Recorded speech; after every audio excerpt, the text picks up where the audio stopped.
Liturgia para hoy sábado, 30 de octubre. San Marcelo de León. En Tánger, de Mauritania, el día del cumpleaños del emperador, mientras los demás sacrificaban, el centurión Marcelo se quitó las insignias de su función y las arrojó al pie de los estándares, afirmando que por ser cristiano no podía seguir manteniendo el juramento militar, pues debía obedecer solamente a Cristo, e inmediatamente fue degollado.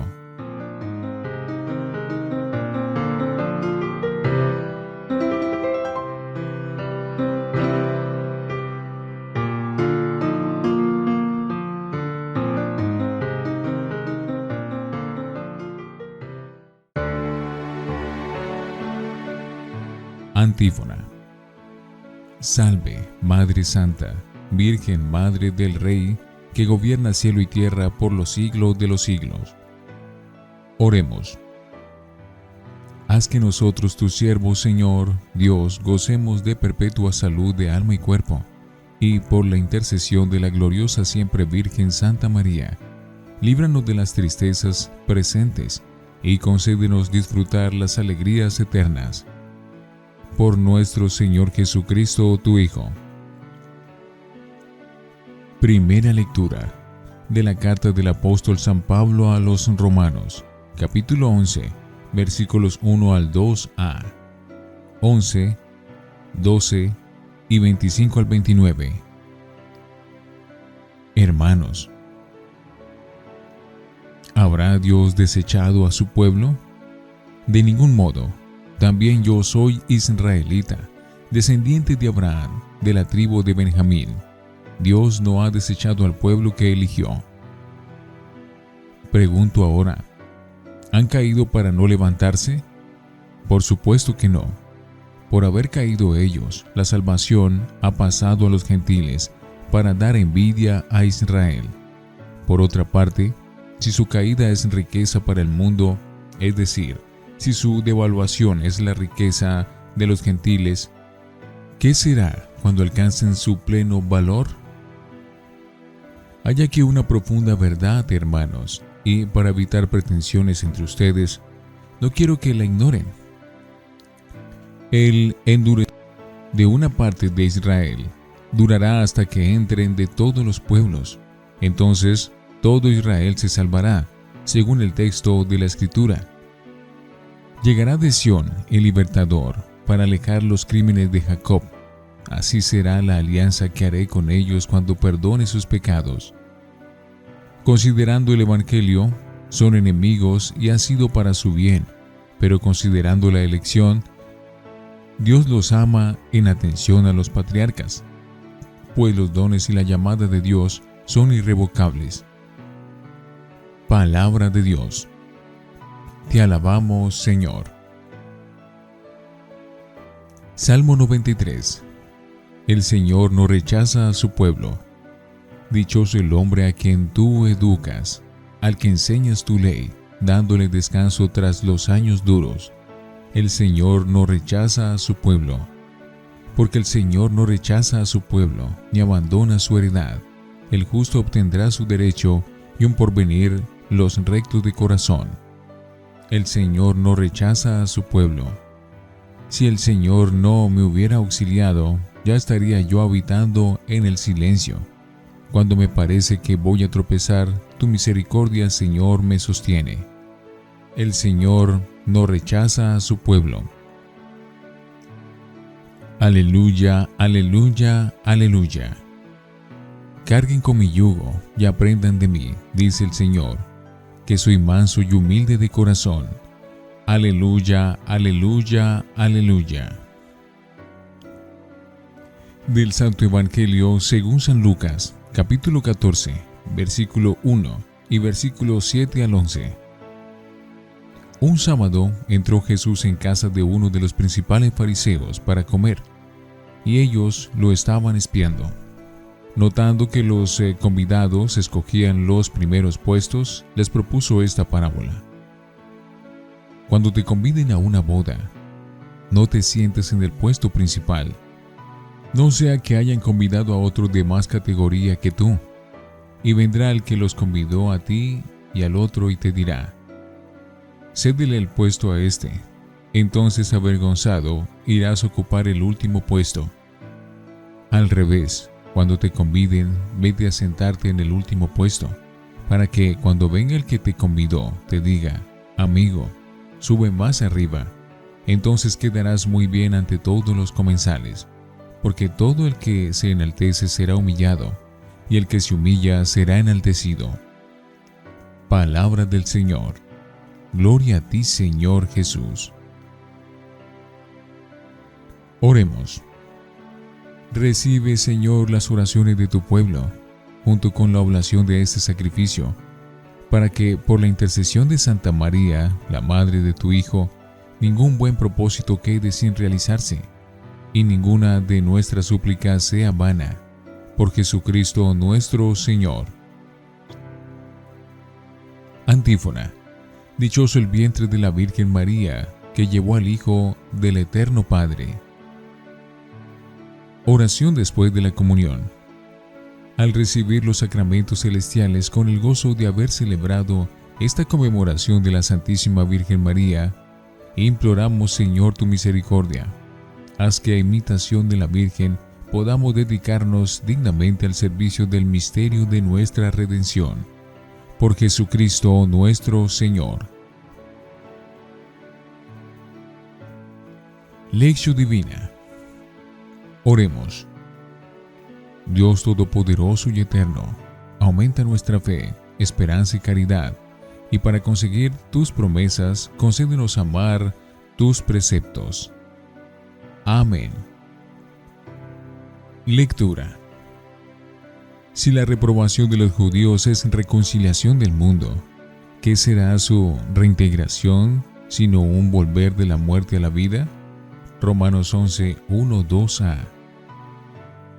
Sigue la reflexión de Pablo sobre la suerte de su pueblo y la pena que le da su obstinación contra Cristo. ¿Habrá Dios desechado a su pueblo? Ni hablar. Pablo está convencido de que Dios sigue siendo fiel a sus promesas, pues los dones y la llamada de Dios son irrevocables. Dos consideraciones suyas pueden llegar a sorprendernos. Afirma que, aunque parezca que el rechazo de Cristo es definitivo, llegará al fin la conversión de Israel. Entonces todo Israel se salvará. Además, la caída de Israel puede considerarse providencial para los otros pueblos, por haber caído ellos. La salvación ha pasado a los gentiles. Recordemos que, según el libro de los Hechos, tuvieron que salir de Jerusalén y de Judea, y esa fue la ocasión para que anunciaran a los otros pueblos la buena noticia de Jesús. El que se enaltece será humillado, y el que se humilla será enaltecido. Lucas 14, 1 y 7 al 11. Invitado a comer en casa de un fariseo, Jesús aprovecha para darles una lección de humildad. No sabríamos decir si se trata de una parábola o sencillamente de un hecho observado en la vida. Lo de buscar los primeros puestos era, se ve, un defecto característico de los fariseos. Hace pocos días leíamos cómo Jesús se lo echaba en cara. Hay de ustedes que les encantan los asientos de honor en las sinagogas. Lucas 11, 43. Hoy los invita a elegir los lugares más humildes. La lección se resume al final, porque el que se enaltece será humillado, y el que se humilla será enaltecido.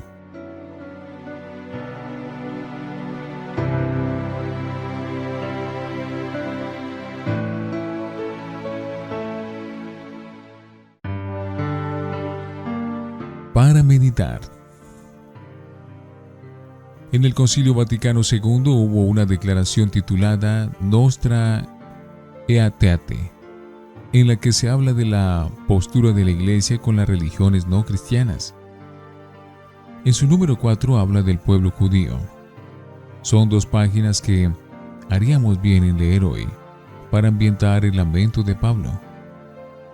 Cita expresamente esos capítulos de la carta a los romanos y a la vez resucitar nuestra postura respecto al pueblo judío, al que tanto le debemos en el terreno de la fe. Los respetamos de corazón y, siguiendo el ejemplo de Pablo, no perdemos la esperanza de que un día acabarán aceptando a Jesús. Tenemos fe en la fidelidad de Dios con su pueblo, el pueblo en el que nació Jesús de María, la hija de Sión. Con el Salmo decimos: el Señor no rechaza a su pueblo ni abandona su heredad. Además, nos aplicamos nosotros mismos la lección, porque los que han sido más privilegiados pueden llegar a desaprovechar las gracias de Dios. Por una parte, nos duele el que en torno nuestro parezca perderse la fe y vemos alejarse a la juventud y que las vocaciones escasean. Y por otra parte, podemos reflexionar sobre nuestra propia persona y preguntarnos si no podría aplicarse a nosotros, en alguna medida, el lamento de Pablo sobre la ceguera de su pueblo ante tanta luz. ¿Somos higueras que dan fruto, que el amo espera? ¿Semilla que da el 100%? ¿Siervos que sacan rendimiento a los talentos que han recibido? ¿O solo pensamos en Israel a la hora de señalar con el dedo la ingratitud y la inoperancia con los dones de Dios? No hace falta que seamos fariseos para merecer la reprimenda de Jesús, porque a todos nos gusta aparecer, ser vistos y alabados por la gente. Eso no pasa solo en los actos políticos y sociales, en que se sigue un riguroso orden protocolario, sino también en nuestra vida de cada día, en que cada uno intenta deslumbrar a los otros mostrando un nivel de vida y unas cualidades que a veces son nada más apariencia, pero que provocan la admiración y la envidia. Jesús nos ha enseñado una y otra vez que su estilo y, por tanto, el de sus discípulos debe ser lo contrario, la humildad y la sencillez de corazón. Aunque eso de ser humildes no esté de moda en el mundo de hoy, a los seguidores de Jesús no les tendría que importar ocupar los últimos lugares, y no como un truco para que luego nos inviten a subir, sino con sinceridad, por imitación del Maestro, que no vino a ser servido sino a servir. Si fuéramos humildes seríamos más felices, nos llevaríamos menos disgustos, seríamos más aceptados por los demás. A los vanidosos nadie los quiere, y más agradables a los ojos de Dios, Él prefiere a los humildes. Un ejemplo muy cercano lo tenemos en la Virgen María, la Madre de Jesús, humilde y discreta. Ella pudo decir, resumiendo también el estilo de Dios en la historia: enaltece a los humildes y a los ricos los despide vacíos, y, hablando de sí misma, ha mirado la pequeñez de su sierva. Reflexionemos. ¿Somos como los apóstoles que no acaban de entender la lección de humildad y discutían sobre quién iba a ocupar los puestos de honor? ¿No tendríamos que moderar nuestro afán de protagonismo y de aparecer? Oremos. Señor Jesús, que pueda sentarme a tu mesa con un corazón contrito, capaz de humillarse para ser exaltado por ti. Amén.